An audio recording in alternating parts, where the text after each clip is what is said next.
Ya, empecemos. Estábamos hablando sobre depreciación acelerada. Entonces, em, al término de la clase alcancé, ¿no es cierto?, a explicar un poco el concepto de que aquí uno deprecia más rápido al inicio y más lento después, ¿ya? Entonces, hay distintas formas de acelerar la depreciación, ¿ya? Distintos métodos de depreciación acelerada, pero el que más se usa en contabilidad financiera es uno que se llama el método de los saldos decrecientes, ¿ya? Entonces, en este método uno define una tasa de depreciación que comúnmente es el doble de la tasa que se usa en depreciación lineal, ¿ya? Pero esa tasa, a diferencia del lineal que siempre se aplica sobre el valor original del activo, el valor de compra, esta se va aplicando sobre el valor libro, ¿no?, al inicio de cada periodo, es decir, sobre lo que va quedando después de depreciar, ¿ya? Entonces, en este método la depreciación anual es el costo menos la depreciación acumulada, ¿ya? Y eso por la tasa de depreciación. Lo vamos a ver después en un ejemplo que ahí va a quedar mucho más claro.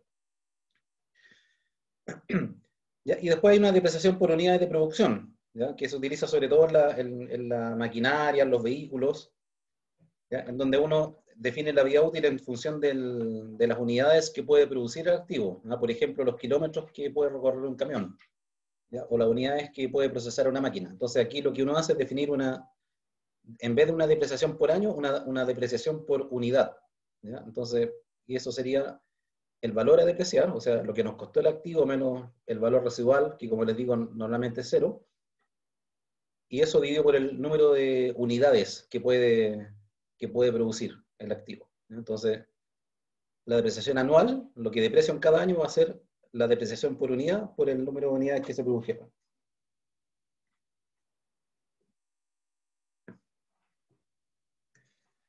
¿Ya? Y bueno, todo eso no hay que confundirlo con lo que es la depreciación tributaria, ¿ya?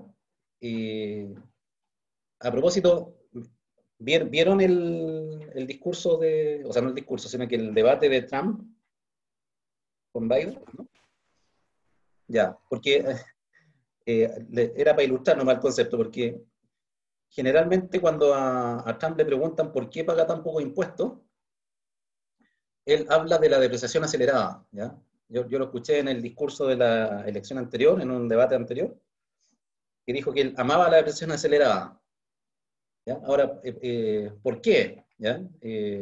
¿Por qué un empresario puede amar la depreciación acelerada? Bueno, porque cuando esa depreciación es acelerada para fines de pago de impuestos, lo que permite es postergar el pago del impuesto, ¿ya? Entonces, como la justificación de por qué paga poco, ¿no? Entonces, bueno, pero desde el punto de vista tributario, las vidas útiles de los activos las fija impuestos internos. Eso ya se los dije, ¿cierto?, en una resolución. ¿Ya? Pero además hay una serie de incentivos, ¿no?, de depreciación acelerada, que es justamente para incentivar a que las empresas inviertan. ¿Ya? ¿Por qué? Bueno, porque, como digo, al depreciar más rápido, las utilidades son más chicas en los años que estoy depreciando y por lo tanto se paga menos impuestos, ¿ya? Entonces, cualquier proyecto que uno evalúe, y esto lo pueden después corroborar cuando veamos ya los métodos de evaluación de proyectos, si uno asume de que deprecia aceleradamente, entonces la rentabilidad del proyecto es más grande, ¿ya? Entonces, proyectos que podrían ser poco rentables con una depreciación normal pueden llegar a ser más rentables con depreciación acelerada, ¿ya? Entonces, por ejemplo, en Chile, la ley de impuesto a la renta, que eso es LIR, ley de impuesto a la renta, establece una depreciación acelerada que permite que las empresas deprecien todos sus activos en un tercio de la vida útil normal, ¿ya? Siempre que sean nuevos. Incluso con las últimas reformas, las empresas más pequeñas tienen más acelerado todavía. Algunas pueden depreciar a un décimo de la vida útil y otras, más chicas, pueden depreciar cualquier activo en un año o instantáneamente, se llama depreciación instantánea.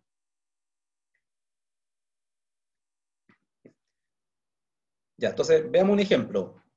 Supongamos que yo compré un activo que costó 100.000 y la vida útil es 8 años, ¿ya? Valor residual cero.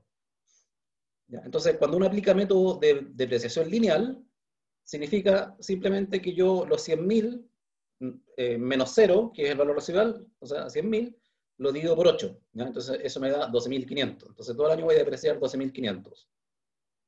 ¿Ya? Y esta va a ser la depreciación acumulada. 12.500, 25, 37, 50, hasta 100. Y esto de acá sería el valor del activo fijo neto, neto de depreciación. O sea, ¿cuánto vale? Este sería el valor libro al final de cada año. Entonces, en el 0 es 100.000, pero al final del 1 es 87.500. Y va bajando linealmente, ¿no es cierto?, hasta que en el año 8 termina con un valor 0.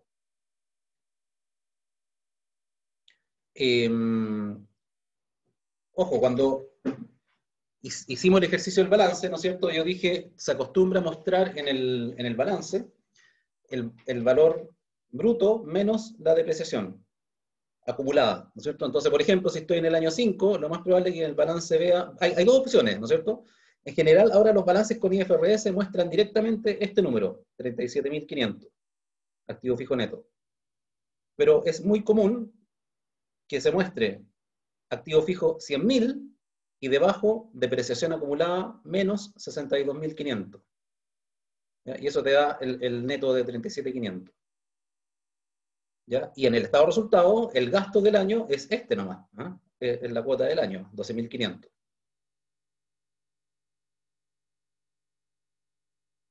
Ya, el mismo activo ahora se deprecia por el método de los saldos decrecientes, considerando tasa de depreciación del 30%. ¿Ya? Y la misma vía útil. ¿Ya? Entonces, ¿cuál es la lógica?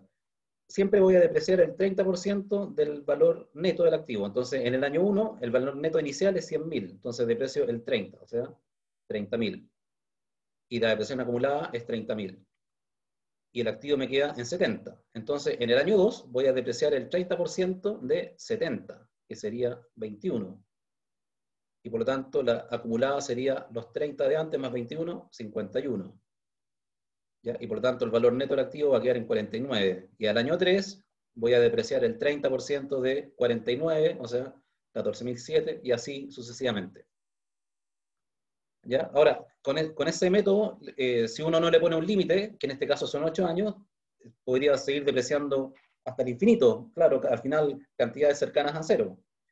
¿Ya? Entonces, como la vía útil es 8, aquí se dice, bueno, en el 8 deprecio todo lo que me falta.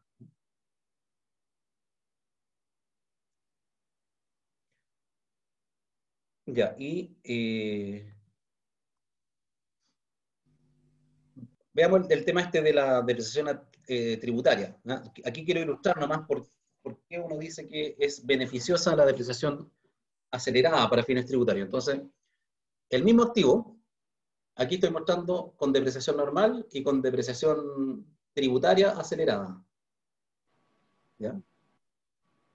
Entonces, si impuesto interno dijera que este activo tiene, ¿no es cierto?, una vida útil de 8 años, esta sería la situación, ¿cierto? Esta sería su depreciación, 12.500 cada año. Entonces aquí estoy suponiendo que la utilidad antes de depreciar es 112.500. ¿Ya? Entonces la empresa deprecia 12.500 y la utilidad antes de impuesto va a ser 100.000. Y si el impuesto fuera, por decir algo, un 17%, pagaría 17.000 de impuestos. ¿Ya? Y entonces todos los años, si se repite la misma situación, durante los 8 años va a pagar 17.000 y en total paga 136. ¿Ya? Y cuando uno aplica la depreciación tributaria acelerada, que es depreciar en un tercio de la vida útil normal, que se aproxima siempre al entero inferior, entonces voy a depreciar en 2 años, ¿ya? Porque 8 partido por 3 nos da 2,66 y entonces eso es 2. Entonces, si me acojo a este beneficio tributario, voy a depreciar 50 al año 1, 50 al año 2. Entonces la utilidad va a ser menor acá, va a ser solo 62.500, y aquí también. Y por lo tanto voy a pagar menos impuestos. El 17% de esto es 10.625, 10.625. Versus acá que estoy pagando 17. Ahora, esto es una diferencia transitoria porque después se revierte. A partir del año 3, como ya no tengo depreciación, entonces mi utilidad ahora va a ser 112 y voy a pagar 19.125 de impuestos, que es más grande que 17. ¿Ya? Entonces, al final, si uno lo mira linealmente, o sea, digamos, sin preocuparse del valor del dinero en el tiempo, uno diría, bueno, al final de los dos pago el mismo impuesto. ¿Ya? Solo que con este esquema de acelerado, al principio pago menos y después pago más. Pero eso justamente tiene un valor financiero. ¿Ya? No, esta premisa que dijimos en la primera clase, ¿no es cierto?, de la finanza, un peso hoy vale más que un peso mañana. ¿Por qué? Bueno, la mejor manera de entenderlo es que si aquí yo me ahorré en el año 1 esta diferencia, casi 7.000 pesos, y en el 2 también otros 7.000, bueno, esos 7.000 que ahorré los puedo invertir en otra cosa, ¿no? Y generar una ganancia adicional. Ya, perdón, perdí la conexión de internet, así que me cambié al celular. Seguramente dejó de grabar.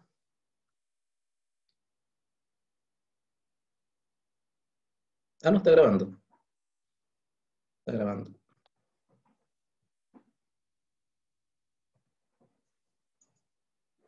Ya. Ah, bueno, otro tema, ¿no es cierto? Brevemente, que porque ya lo hemos conversado, es cómo uno puede valorar los activos después de esta valoración inicial, ¿ya? Porque al principio dijimos uno lo valora el costo, ¿ya? Entonces, después viene esto que yo ya le he conversado varias veces, que con las IFRS uno puede darle el valor, si es que quiere, ¿ya? Puede darle lo que se llama el valor justo al activo o valor razonable, que consiste en contratar una tasación que determine cuánto vale el activo, ¿ya? Cuál es su valor de mercado, ¿ya? Entonces, si el valor contable está por debajo de eso, yo lo puedo ajustar hacia arriba, ¿ya? O también, si es menor, lo puedo ajustar hacia abajo, ¿ya? O bien puedo seguir por el modelo tradicional de costos, ¿ya? En que no toco más el valor, sino que solamente voy depreciando, ¿sí? Hasta que se agote la depreciación.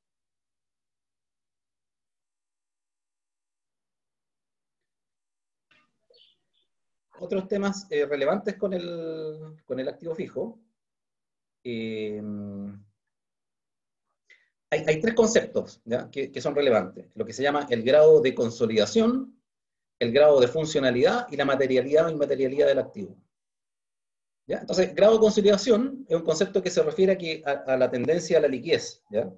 Y que tiene que, o sea, qué tan rápido se licúa el activo, por así decirlo, por la vía de la depreciación, o qué tan lento, ¿ya? Entonces, básicamente eso tiene que ver con el plazo de depreciación, ¿ya? Entonces, un terreno es el que tiene mayor grado de consolidación. ¿Por qué? Porque no se deprecia, ¿ya? O sea, está consolidado en un 100%. ¿Ya? Nunca más no se va a convertir en plata, ¿ya? Salvo que lo venda, por supuesto. ¿Ya? Y entonces la importancia de este método es lo que ya hemos conversado de distinguir activos con distinto grado de consolidación y adecuar, ¿no es cierto?, el financiamiento a esos grados de consolidación, ¿ya? Activos que se deprecian más rápido, yo puedo financiarlos con créditos más a corto plazo, y activos que se deprecian muy lento, debería financiarlos con créditos también de mayor plazo. Después está el concepto del grado de funcionalidad, ¿ya? Entonces, en este sentido, los activos pueden ser funcionales, extrafuncionales, y también otra categoría, interinos, que es lo mismo que transitorio, ¿ya? Entonces, decimos que un activo fijo es funcional cuando se vincula directamente con la actividad principal de la empresa, ¿ya? O sea, tiene que ver con la razón de ser del negocio, con su giro, ¿ya? En cambio, los extrafuncionales son activos fijos que a veces tienen la empresa, pero que no tienen que ver con el giro, ¿no? Sino que los adquirieron a lo mejor por especulación, pensando en que podría en el futuro realizar un negocio de otro giro, y para lo cual ese activo le serviría, etc. ¿Ya? Entonces, el punto acá es que uno esperaría que los activos extrafuncionales fueran chicos, fueran pocos en relación al total, ¿ya? O sea, lo normal es que los activos extrafuncionales no sean más allá de un 5% de los activos fijos totales, ¿ya? O si no, significa que la empresa está desviándose de su fin y probablemente está desperdiciando recursos, ¿no? Es decir, que los mantiene en activos que no los explota, ¿ya? Entonces, acá un ejemplo, si hay qué sé yo, una empresa, eh, una fábrica de cualquier cosa, ¿no es cierto?, del rubro de manufactura, ¿ya? Y que compró un fondo en el sur, ¿no? Un terreno grande en el sur. Ese es un activo funcional, porque su fábrica acá, ¿no es cierto?, que a lo mejor, no sé, produce productos de metal, qué sé yo, no requiere ese activo que está en el sur, no lo usa. ¿Ya? Entonces, hay recursos que se estarían desperdiciando, ¿no es cierto? Salvo que uno empiece a desarrollar un giro alternativo que tenga que ver con el rubro agrícola, ganadero, etc. Entonces, cuando uno hace análisis financiero y está analizando los activos, tiene que tratar de averiguar, ¿no es cierto?, si hay extrafuncionales y qué tan grandes son. ¿Ya? Y si son muy grandes, la recomendación sería deshacerse de esos activos, ¿no? O destinarlo a algún fin, ¿no?, que empiecen a producir. ¿Ya? Y el otro concepto de activo transitorio, o interinos, como se le llama también, tiene que ver con activos que están en proceso de construcción, por ejemplo. ¿Ya? Entonces, todavía no están siendo utilizados, sino que están en proceso. Lo mismo que un activo que viene de viaje porque lo estoy importando, ¿no es cierto? Entonces viene en tránsito, también sería un activo transitorio. ¿Ya? Y los activos, uno los empieza a depreciar cuando empiezan a usarse. ¿Ya? Un activo transitorio no es depreciable. ¿Ya? Entonces, de ese punto de vista, mientras sea transitorio, no tiene tendencia a la liquidez. No lo estoy depreciando. ¿Ya? Por lo tanto, todo este periodo de transición es un periodo que hay que financiar, de algún modo, de otra manera, ¿no? Por la vía de la depreciación. ¿Ya? Entonces, lo normal es que todo fuera funcional. ¿Ya? Si hay extrafuncional, que ojalá sea pequeño. ¿Ya? Si es más de un 10%, uno tendría que averiguar, bueno, ¿por qué pasa esto? ¿Tiene sentido tener estos activos, etcétera? Y los interinos, bueno, también uno esperaría que no fueran más allá de un 5%, salvo, ¿no es cierto?, que se trate del principal activo de una empresa que está naciendo y está en construcción. Por supuesto, por ejemplo, si una empresa empieza en un proyecto minero, en la etapa de desarrollo de mina, todo eso serían activos transitorios, ¿no es cierto? Y sería lo único que la empresa tiene porque está en la etapa inicial. Entonces ahí sería normal, digamos. Pero en una empresa en marcha, también los interinos no deberían ser más allá de un 5 o 10%.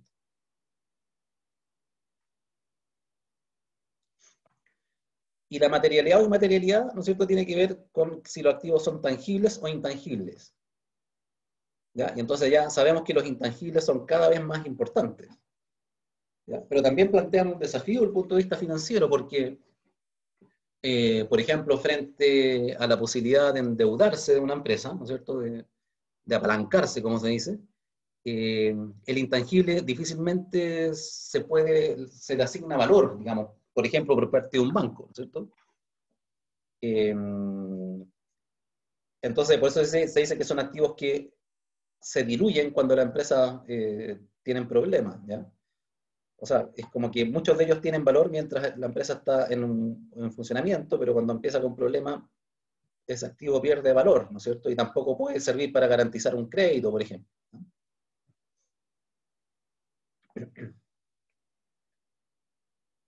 Bien, bueno, acá tengo algo sobre los activos intangibles. Ya hemos hablado algo de esto, creo que se lo voy a dejar como para que ustedes lo revisen. Ya no es un tema esencial del curso conocer los detalles de contabilización de los activos intangibles, solamente que sepan que son importantes. Entonces voy a hacer solamente un paso rápido por este tema. Los activos intangibles son activos que, desde el punto de vista contable, ¿no es cierto?, que sean identificables, no monetarios y sin sustancias físicas. Porque las empresas tienen muchos recursos que son intangibles. Por ejemplo, un programa informático es algo intangible, ¿no es cierto? Uno no lo ve, digamos, ¿no? Una patente, ¿no? Un derecho de autor, una marca, una película, ¿no es cierto? Una empresa que distribuye películas de cine, ¿no es cierto? Todos esos son activos intangibles. Por supuesto, muchas veces tienen una cosa tangible asociada. Por ejemplo, si yo pienso en una película, claro, hay una cinta, ¿no es cierto? Un elemento, un disco, lo que sea, ¿no es cierto?, que es tangible, pero el valor no está no está en ese bien mueble, sino que está en la película, en la información, etcétera. Eso es lo que tiene realmente valor, ¿ya? Ahora, no todos esos recursos son necesariamente activos intangibles, ¿ya? ¿Por qué? Porque para que pueda ser reconocido en el balance como un activo, uno requiere por lo menos tres cosas. Primero, que se pueda asegurar de que ese recurso intangible va a entregar beneficios económicos futuros a la empresa que lo tiene. Segundo, tiene que ser identificable, o sea, tiene que ser algo que yo pueda separarlo de la entidad e incluso pueda venderlo, arrendarlo, darlo como datos, ¿no es cierto? Intercambiarlo. Y tercero, tiene que ser controlable, o sea, que la entidad que lo tiene debe estar segura de que ella es y no otra la que va a obtener los beneficios. ¿Ya? Los beneficios económicos que esto pueda generar en el futuro. ¿Ya? Entonces, un ejemplo para clarificar este concepto. Muchas personas dicen la capacitación es un activo intangible de las empresas. ¿Ya? Entonces, de punto de vista de esta definición, en realidad es más bien un recurso intangible. ¿Ya? Si yo capacito al personal, la empresa gasta mucho dinero capacitando al personal, bueno, efectivamente eso es bueno, ¿ah? Y es un recurso intangible que puede generar ganancias, pero en ningún caso podría ser un activo intangible que uno registre en el balance. ¿Por qué razón? Bueno, porque no se cumplen las condiciones. Por ejemplo, ¿va a entregar beneficio económico futuro a la entidad que lo posee? Sí, esa se cumple. ¿Ya? Uno puede esperar que entregue beneficios futuros. ¿Es identificable? No, ¿cierto? Porque la capacitación es algo interno que tiene la persona que se capacitó. Pero la empresa no puede tomar eso que gastó, ¿no es cierto?, separarlo, arrendarlo o venderlo. ¿Ya? Y tampoco es controlable, ¿no es cierto? La empresa no puede asegurar de que ella va a recibir los beneficios de esa capacitación, porque el empleado de la empresa, ¿no es cierto?, puede en cualquier momento renunciar y se va a la competencia, y al final el beneficio lo recibe la competencia. ¿Ya? Entonces, ahí hay un ejemplo de un recurso intangible que no puede ser puesto nunca lo van a ver usted en el balance como un activo, ¿no? La capacitación del personal. ¿Ya? Además, uno requiere que pueda ser medido de manera fiable. ¿Ya? Entonces,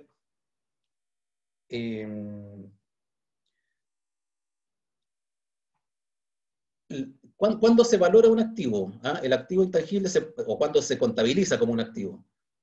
Bueno, una situación, ¿no es cierto?, es que cuando la empresa lo compró. ¿Ah? Porque si yo compro una marca, si compro una patente, ¿ah?, de invención, compro una concesión minera, ¿no es cierto?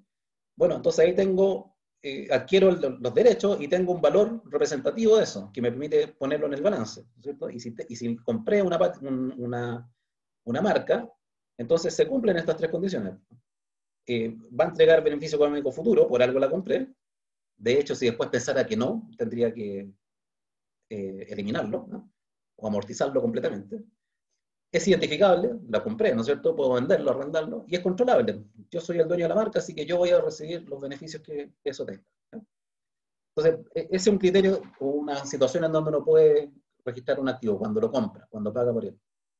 También las normas internacionales de contabilidad permiten que ciertos activos se vayan, que son de creación propia, ¿no es cierto?, se puedan activar, ¿no es cierto? Uno puede ir registrando como activo lo que invierte en el desarrollo de un activo. ¿Ya? Por ejemplo, cuando estamos, el típico caso de la investigación y desarrollo de algo. La investigación es muy incierta, porque uno no sabe si va a llegar a algo o no, así que todos los gastos de investigación son gastos nomás, no son activos. Pero cuando uno ya pasa la etapa de desarrollar, ¿no es cierto?, y va a construir un prototipo de algo, bueno, entonces todo lo que gaste en ese desarrollo sí puede ser considerado un activo. ¿Ya? Es un intangible y lo puedo poner en el balance. ¿Ya? ¿A qué valor? Bueno, lo que voy gastando en eso. Y cuando recibo una concesión gubernamental, ¿ya?, por ejemplo, me consigo ¿cómo se llama?, una frecuencia de radio, ¿ya?, una radioemisora. ¿Ya? A lo mejor la obtuve por concesión del gobierno, las concesiones, si hay que pagar algo, es mínimo. ¿Ya? Entonces, bueno, si lo obtuve por concesión del gobierno, puedo poner algún valor ahí, aunque sea bajo, pero que diga que yo tengo algo, o incluso puedo, con las IFRS, tasar cuánto vale esto y puedo darle ese valor. ¿No? Esos son como los casos. Bueno, y así como los activos fijos se deprecian, los intangibles se amortizan. ¿No? Cuestión que ya lo habíamos comentado. Entonces voy a pasar bien rápido aquí y voy a ir al punto siguiente, que ahora vamos a hablar un poco de los pasivos. Ya, los pasivos, como sabemos, son cualquier deuda o obligación que una empresa o una entidad tenga con terceras personas, ¿no es cierto? Que surge, como se dice, de transacciones pasadas y que hay que pagarlas en el futuro. ¿Ya? Y sabemos también que la principal diferencia entre el pasivo y el patrimonio es que los pasivos tienen una fecha de vencimiento, en cambio el patrimonio no vence. Eh, Características que uno debería evaluar de los pasivos, ¿no? Primero, saber distinguir, ¿no es cierto?, que hay pasivos corrientes y no corrientes, o como dice ahí, circulantes o de largo plazo, ¿ya? Y ver cuánto es cada uno, ¿ya? Segundo, respecto de las obligaciones a largo plazo, bueno, el largo plazo puede ser 1, 2, 15, 20, 40 años, ¿no es cierto? Entonces también evaluar esos horizontes, ¿ya? Y toda esta evaluación en el sentido, como lo hemos dicho, ¿cierto?, de ver el grado de equilibrio con los activos que tengo, ¿no? Eh, Otro tema importante, ¿no es cierto?, que los pasivos muchas veces tienen garantías, ¿ya? El típico caso del crédito hipotecario. Porque los pasivos, ¿verdad? O, piensen ustedes, el titular de un pasivo, o sea, nuestro acreedor, eh, tiene más certezas que el accionista, ¿cierto? Porque él está seguro que va a recibir, si es una deuda con intereses, va a recibir los intereses. Los intereses son generalmente fijos. No está sujeto a la variabilidad de los dividendos, porque los dividendos dependen de si hay o no hay utilidad, ¿ya? En cambio, el interés de una deuda es un beneficio, un ingreso fijo que recibe el acreedor, ¿ya? Pero no lo va a recibir en caso que la empresa tenga problemas financieros, ¿no es cierto? ¿Y cuándo va a tener problemas financieros? Cuando no es capaz de pagar las deudas. Y a mayor volumen de deuda, más probable es que uno tenga, caiga en impagos de esas deudas. Bueno, entonces, para evitar los riesgos que también tiene el ser acreedor de una empresa, a veces los acreedores piden garantías, ¿ya? Entonces los bancos, ¿no es cierto?, ofrecen créditos hipotecarios, ¿no? Ahí hay una garantía, es decir, se da un crédito, pero hipotecando algún bien raíz. ¿Qué significa que esté hipotecado? Significa que en caso de que a la empresa le vaya mal, ¿no?, ese bien que está hipotecado va a cubrir específicamente esa deuda, ¿no?, con ese banco, ¿ya? Por lo tanto, el banco ahí tiene menos riesgo, ¿ya? Porque si no está hipotecado, entonces lo que ocurre es que cuando a la empresa le va mal, ¿no es cierto?, se declara en quiebra, liquida todo lo que tiene y le paga a sus acreedores con un orden que establece la ley, ¿ya? Y entonces ahí puede ser que a ese banco no le llegue nada o le llegue menos de lo que le debía a la empresa. Entonces, ¿cómo se protegen de eso? Con garantías, ¿no? Otro tema importante de valor es quién es el acreedor, ¿no? Es distinto que sea una institución financiera que un proveedor, ¿no? ¿Por qué? Bueno, porque la institución financiera solo tiene, como dice ahí, el interés financiero, ¿no? Puede ser una operación puntual y el interés del banco es justamente la ganancia financiera que recibe por ese préstamo, ¿no? En cambio, el proveedor además tiene un interés comercial, ¿no? Por lo tanto, para un proveedor, los proveedores suelen dar más facilidades, ¿no es cierto?, cuando la empresa tiene algún problema de liquidez, ¿no? ¿Por qué? Porque no les conviene perder a ese cliente, ¿no? Porque es un cliente que está siempre, ¿no es cierto?, comprándole, ¿no? Bueno, y aquí aparece otro concepto interesante, que los pasivos pueden ser lo que se llaman recursos cíclicos o recursos expresos, ¿ya? ¿Qué es lo que es cada uno? Los expresos son aquellos que tienen una fecha de vencimiento y que no se renuevan, ¿ya? Por ejemplo, yo le pido un crédito al banco a 12 meses. Bueno, entonces ese es un recurso expreso. Voy a pagar las cuotas mensuales y terminado de pagar la última, se acabó, ¿ya? En cambio, hay otros que son cíclicos, ¿no?, o de financiación espontánea, fundamentalmente las cuentas por pagar. Es decir, son pasivos que se van renovando, ¿ya? Si yo tengo un proveedor y el proveedor me da plazo para pagar, pongamos que me da 90 días, entonces yo me da 30 días, entonces este mes le compré 100, ¿verdad? Y se lo voy a pagar a fin de mes, ¿ya? Entonces, hoy día tengo un pasivo de 100. a fin de mes se lo voy a pagar, así que mi pasivo se reduce.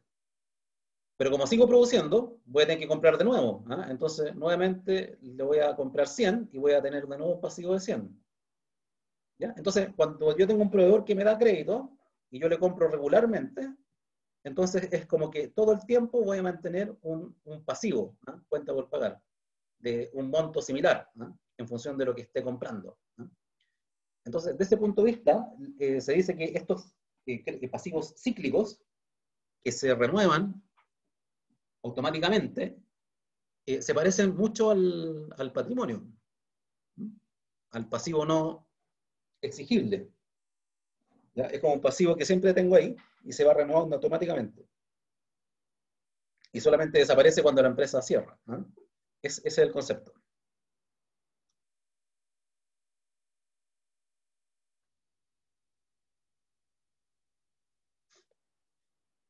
Entonces, de ese punto de vista, es relevante diferenciar pasivos que son cíclicos de expresos cuando uno analiza la solvencia de una empresa, o sea, la capacidad de pagar sus deudas.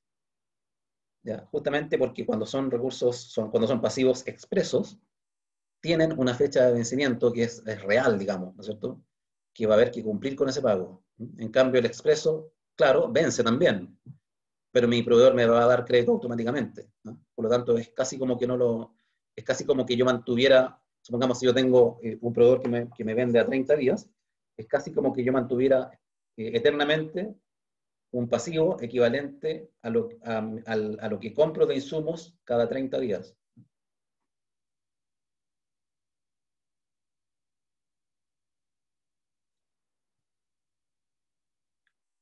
Ya.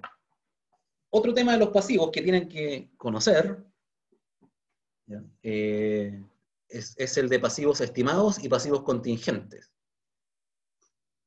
¿Ya? Son dos conceptos. ¿Ah? ¿Qué son los pasivos estimados? Bueno, esto también, en realidad el nombre más común es el que está entre paréntesis, provisiones. ¿Qué son las provisiones? O los pasivos por provisiones. Son pasivos eh, que son reales, existen, pero su monto exacto no lo conocemos. ¿Ya? Y por lo tanto, para ponerlos en el balance hay que estimarlos. ¿Ya? Y generalmente se asocian a un gasto. ¿Ya? Por ejemplo, ahí hay varios ejemplos. Garantías otorgadas sobre los bienes o servicios del giro. Típico, ¿no es cierto? Cuando uno compra un electrodoméstico, viene con garantía de un año. ¿Mm? Entonces, ¿qué significa eso? Que si el televisor me falla, yo puedo exigir la garantía y me lo cambian. ¿Ya? O me lo arreglan, qué sé yo. Entonces, como en contabilidad aplicamos el principio del devengado, uno entiende que ese gasto, lo que va a gastar la empresa por garantías, es un gasto que se devenga al momento de la venta. ¿Ya? Entonces hay que reconocer ese gasto cuando yo vendo. ¿No? Entonces, supongamos que una empresa calcula que el 1% de lo que vende al año, o no, o más, a lo mejor el 10% de las ventas del año, recurren a la garantía. ¿Ya? Entonces, si yo en el año vendo 1.000 millones de pesos, sé que hay 100 de esos que van a recurrir a garantía. ¿Ya? Y eso va a tener un costo para la empresa, que no tiene por qué ser 100 millones, ¿no? Puede ser otra cantidad. Entonces, en el balance hay que reflejar, ¿no es cierto?, que la empresa tiene un pasivo, ¿no?, de una cierta cantidad. Pero cuánto voy a gastar específicamente, solo lo voy a saber cuando el televisor falle, ¿no es cierto?, y vaya a un cliente y haya que arreglarlo, ¿no?, o haya que cambiarlo por otro. ¿Ya? Entonces, desde ese punto de vista, es un pasivo cuyo monto exacto no se conoce al momento en que se registra, ¿ya?, y se estima. ¿Ya? Entonces ahí hablamos de una provisión por garantías. Otro ejemplo, provisión por indemnizaciones por años de servicio. Por ley, ¿no es cierto?, a cualquier trabajador que lo despiden va a tener derecho a una indemnización por años de servicio. ¿Ya? Le tienen que pagar un mes por año con un máximo. Creo que son 11 años o 10 años. ¿Ya? Por lo tanto, con cada sueldo que se le paga al trabajador, la empresa debería reconocer un pasivo, ¿no?, por el gasto que le va a significar la indemnización en el momento del despido, ¿no?, o de la renuncia, si es que hay una indemnización también en el caso de renuncia. Entonces, pero no saben cuándo van a saber cuánto es, cuando yo despida a alguien y tenga que pagar. Antes no lo sé. Entonces lo estimo y genero una provisión por indemnizaciones de servicio. ¿Ya? Esas son las provisiones. Y hay otros pasivos que se llaman pasivos contingentes. Entonces, en este caso, es como al revés, ¿no? Porque en los contingentes eh, estamos seguros de que hay de que hay una pérdida posible, ¿ya? Eh, o sea, perdón, estamos seguros del monto del pasivo, estamos seguros de cuál es el monto del pasivo, pero nuestra incertidumbre respecto a si vamos a tener o no ese pasivo, ¿ya? O ese gasto asociado. Caso típico, ¿ya? Una demanda en contra de la empresa. ¿Ya? Alguien demanda a la empresa por X cantidad de dinero. ¿Ya? Entonces la empresa está segura que si pierde el juicio, va a tener que desembolsar X cantidad. Pero no está segura de si va a ganar o va a perder el juicio. Entonces eso se llama un pasivo contingente, una contingencia. Depende de otra condición, si es que existe o no existe. ¿Ya? Entonces los pasivos contingentes en general no se ponen en los balances, no aparecen, pero sí aparecen en las notas a los estados financieros. ¿Ya? Entonces todos los estados financieros tienen una nota que se refiere a las contingencias. ¿Ya? Y ahí se revelan todos los juicios que tiene la empresa, demandas laborales, etc. O de otro tipo, ¿no es cierto?, que puedan generar contingencias. Ya, esto lo hablamos. Ya, para ir cerrando este capítulo. Nos falta, ¿no es cierto?, la parte del patrimonio, lo que llamamos acá la autofinanciación.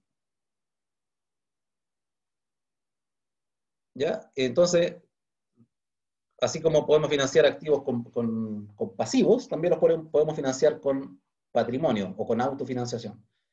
¿Ya? Entonces, hay dos vías directas, que ya la bueno, hemos hablado de todo en realidad. ¿Ya? Pero las dos vías directas es el aporte de capital y la retención de utilidades. ¿No es cierto? Si un nuevo proyecto o un activo quiere ser financiado con capital propio, con autofinanciación, entonces puedo recurrir a que los socios aporten capital o a no distribuir utilidades, sino que las retengo y las destino a financiar esa compra. Pero también recuerden que hay dos vías indirectas que hemos hablado, más de la primera que la segunda hablamos recién. Una es la depreciación de los activos, ¿no es cierto? La depreciación permite acumular caja en la empresa, ¿ya? Y por lo tanto también es una fuente de financiación, ¿no? De hecho, debiera permitir renovar el activo fijo que estoy depreciando, ¿no? Y también las provisiones son una fuente indirecta de recursos, de caja, ¿no? Porque cuando yo estimo estos gastos, ¿no? No hay un flujo, es una estimación, ¿no? Y por lo tanto tiene el mismo efecto de la depreciación, ¿no? Como es un gasto asociado, entonces me achica la utilidad y por lo tanto voy a distribuir menos dividendos y va a quedar más plata en la empresa. ¿Ya? Entonces, como autofinanciación tenemos dos vías directas y dos vías indirectas.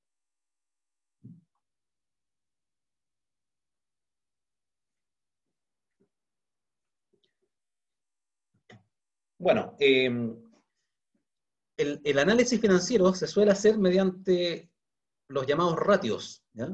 ¿Qué son los ratios? Son cocientes que uno establece entre distintas partidas de los estados financieros. ¿Ya? Entonces, por ejemplo, vinculado al análisis estático, ¿no es cierto? Y ya este concepto de equilibrio financiero, un ratio súper importante que tiene que ver justamente con el financiamiento de la empresa es el llamado ratio de endeudamiento o solvencia, ¿ya? Que es este que está acá, ¿ya? Que es, o también llamado ratio de deuda sobre patrimonio, la relación deuda-patrimonio. ¿Ya? Entonces, esto simplemente lo que hace es dividir los pasivos de la empresa por el patrimonio. ¿Ya? O sea, en el fondo nos da una idea de cuánto la empresa se financia con recursos propios versus recursos de terceros. ¿Ya? Y bueno, algo que tienen que saber es que no existen números mágicos, o sea, uno no puede decir esto tiene que ser tanto. ¿Ya? Puede valorar si es que en función del sector en que está la empresa, la actividad que desarrolla, ¿no es cierto?, su evolución en el tiempo, si este ratio es bueno o malo. ¿Ya? Pero algunas cosas uno puede decir. Por ejemplo, que en Chile, ¿ah? En Chile un ratio deuda-patrimonio mayor que 1 se considera alto. ¿Ya? Si es menor que 0,4, diríamos que es bajo. ¿Ya? ¿Y cuál es la diferencia entre alto y bajo? Bueno, alto es más riesgo de insolvencia. Bajo es menor riesgo de insolvencia. ¿No? Ahí se mueve. Entonces, pero por ejemplo, en Estados Unidos, si uno mira los balances de las empresas norteamericanas, hay muchas que tienen, casi todas tienen ratios sobre 1. ¿Ya? Entonces, por eso depende un poco también del país, ¿no es cierto?, del sector, ¿no?, de lo que hace la competencia, en fin. ¿Ya? En Chile son pocas las empresas que tienen este ratio mayor que 1. ¿Qué significa que sea 1? Que sea 1 significa que la empresa se financia mitad con deuda, mitad con patrimonio. ¿Ya? Si tengo un ratio de 2, ¿ah?, significa que se financia 2/3 con deuda y 1/3 con patrimonio. ¿Ya? Entonces, mientras más alto sea este ratio, hay un mayor riesgo, ¿eh?, un riesgo potencial de que la empresa tenga problemas de responder a los pagos de deuda.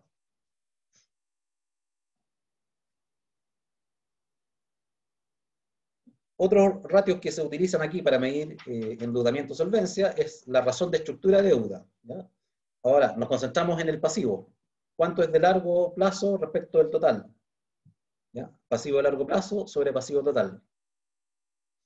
¿Ya? Y bueno, y esto va a servir en la medida en que uno lo contraste con mis activos, ¿no es cierto?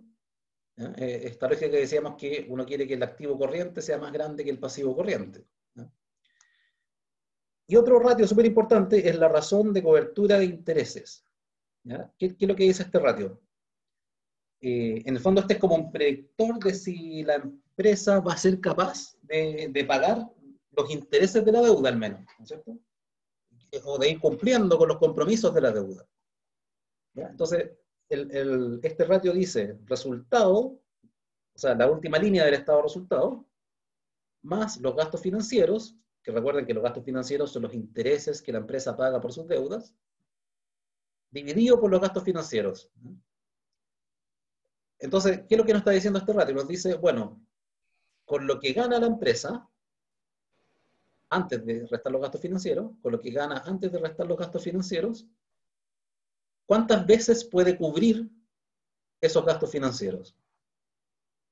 Por ejemplo, si este ratio me da 5 veces, esto es igual a 5, significa que la utilidad de la empresa alcanza para pagar 5 veces los intereses. ¿No? Entonces, claro, no está en una situación tan apretada, ¿no es cierto? Si es 10, mejor. Pero si esto fuera 1, ¿no?, significaría que toda la utilidad de la empresa hay que destinarla a pagar intereses. Lo cual es súper riesgoso porque bastaría que algo pase el próximo año, se nos echa a perder una máquina, hay una huelga de los trabajadores, ¿no?, cualquier otra situación, y el resultado va a ser más chico y la empresa va a dejar de pagar, no va a tener suficiente para cumplir. ¿No? Ese es el concepto que está detrás de este ratio de cobertura. ¿Ya? Ya.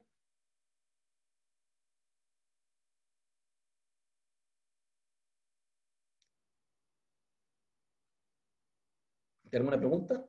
Voy a subir el capítulo siguiente. Ah, va. Profe, ¿qué era la razón de estructura de deuda? Que lo que era, esa es pasivo de largo plazo partido por pasivo total. ¿Ya? En el fondo apunta o te indica qué porcentaje de todos los pasivos que tiene la empresa son de largo plazo. ¿Ya? Y uno esperaría, el ideal, ¿no es cierto?, es que ojalá que la deuda no esté concentrada en corto plazo, ¿no? Porque corto plazo significa que hay que pagarlo antes de un año. ¿Ya? Ese es el concepto. Gracias.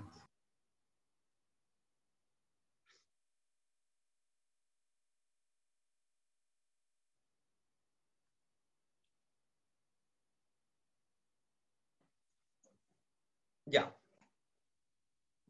Ahora vamos a hablar del análisis dinámico del balance, en lo que queda de clase. Entonces, el dinámico, la lógica que tiene es que uno ahora va a mirar la evolución en varios años. No solamente el balance de un año, ¿no? Sino que una mirada en evolución, ¿no?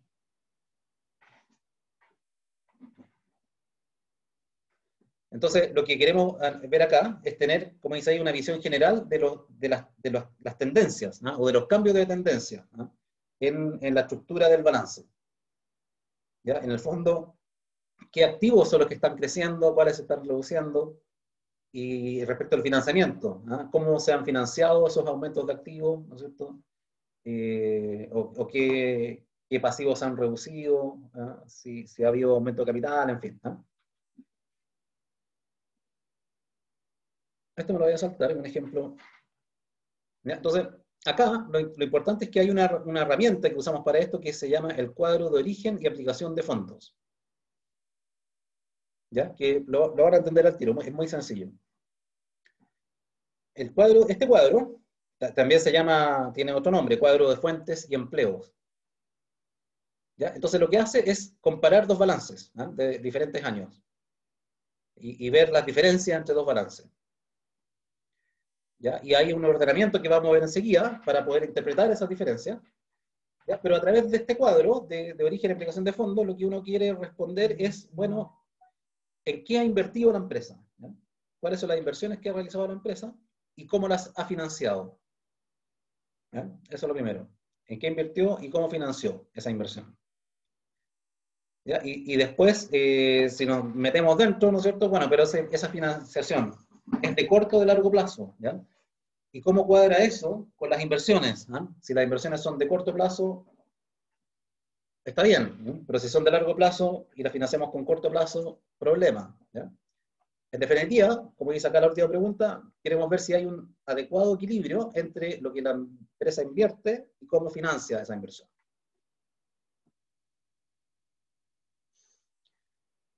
¿Ya? Entonces, como digo, esto lo vamos a hacer con dos balances. Entonces, supongamos que estos son mis dos balances. ¿Ya? Un poquito antiguo, ¿no? Me olvidé ponerle el 1 aquí, ¿eh? Pero no importa. Entonces tengo un balance del 2006 o 2016 y otro del 2009. ¿Ya? Entonces, tiene la misma estructura, ¿ya? Entonces, por ejemplo, aquí las cuentas por cobrar son 25.000 y acá son 17.000. ¿Ya? Existencias, acá eran 100.000, ahora son 90.000, etc. Entonces, lo primero que vamos a hacer es la diferencia. ¿Ya? Voy a poner la misma estructura de este balance, pero en cada celda voy a poner, por ejemplo, acá disponible, voy a poner 8.000 menos 500, o sea, 7.500. ¿Ya? Entonces, este sería el cuadro de diferencias. Entonces, si uno mira este cuadro, ¿qué es lo que puede ver? Bueno, que el disponible entre un año, entre el último año y el primero, aumentó en 7.500, ¿ya? Que las cuentas por cobrar se redujeron en 8.000, las existencias se redujeron en 10.000, ¿ya? Y así. ¿Ya? Obviamente, como los balances cuadran aquí a nivel de totales, este cuadro de diferencias también tiene que cuadrar, ¿no es cierto? Que las diferencias tienen que ser iguales en ambos lados. ¿Ya? Ahora, para poder interpretar mejor esto, lo que vamos a hacer es que esto lo vamos a reclasificar. Vamos a dejar algunas cosas en el lado derecho y otras en el izquierdo. ¿Ya? ¿Qué vamos a dejar en cada lado? A la izquierda vamos a poner lo que se llaman las aplicaciones de fondo. ¿Ya? O sea, en qué use la plata. Entonces, ahí vamos a poner los aumentos de activos. ¿Ya? Porque eso ahí no cabe duda, ¿cierto? Si un activo aumenta, entonces estoy aplicando fondos a aumentar ese activo. ¿Ah? Estoy comprando máquinas, por eso aumentaron. Estoy comprando bienes inmuebles, por eso aumentaron. ¿Ya? Estoy comprando más existencia, ¿ya? Por eso es que la diferencia es positiva. Pero también vamos a poner aquí las disminuciones de pasivos. ¿Ya? Por ejemplo, si las deudas con bancos bajan, eso también lo vamos a interpretar como una aplicación de fondos, ¿eh? En el sentido que estamos usando fondos para pagar deudas. ¿Ya? Entonces vamos a poner ahí al lado izquierdo aumentos de activos, disminuciones de pasivos y también pérdidas acumuladas. ¿Ya? ¿Qué son las pérdidas acumuladas? si año a año, ¿no es cierto?, una empresa en vez de tener utilidad tiene pérdida, entonces esas pérdidas, que son reducciones del patrimonio, se van acumulando, ¿no es cierto? Bueno, y las pérdidas hay que cubrirlas, ¿no es cierto? Hay que financiarlas, ¿no?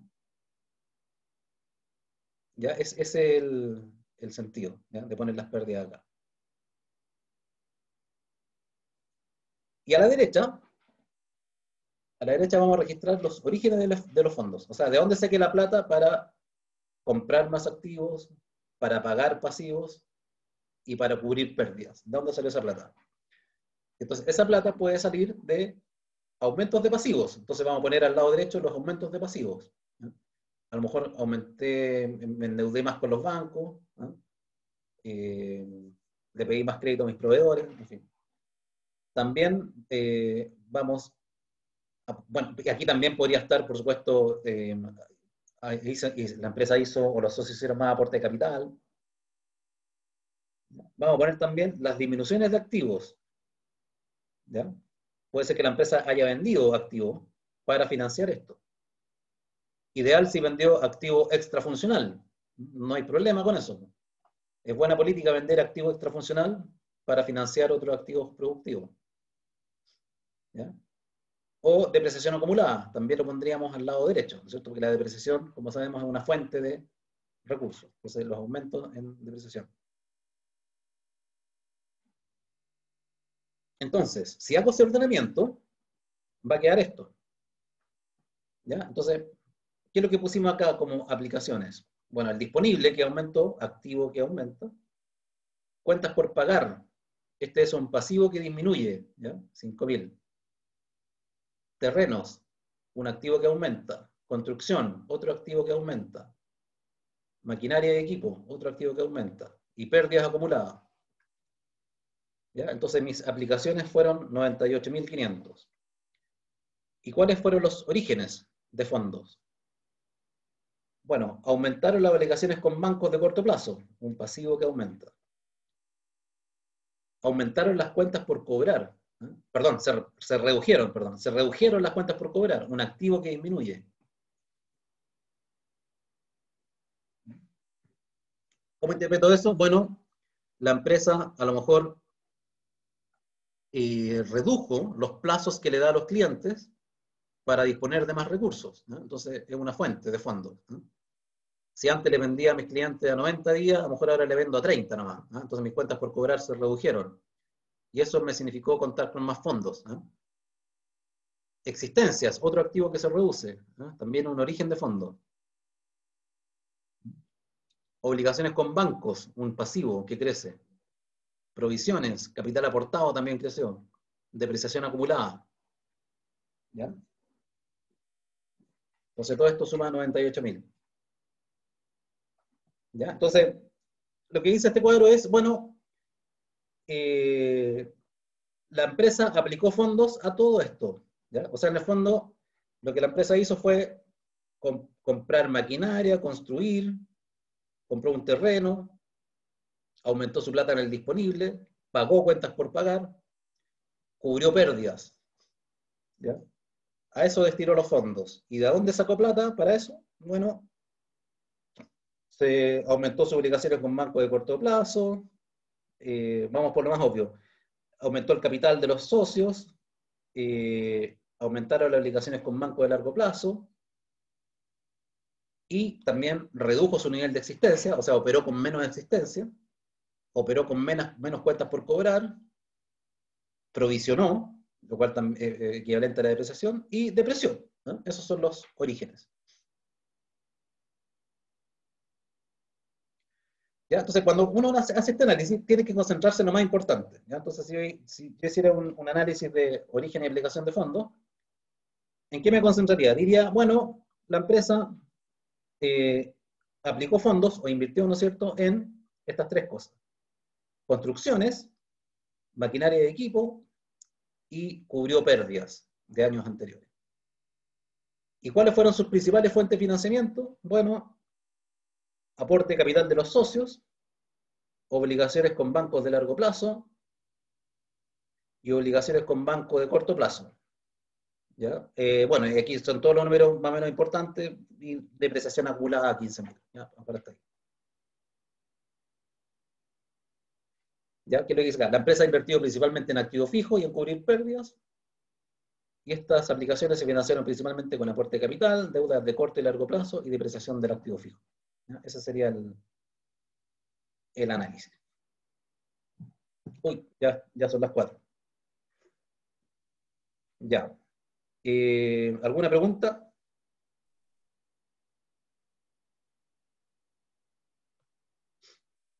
Profe, ¿Sí?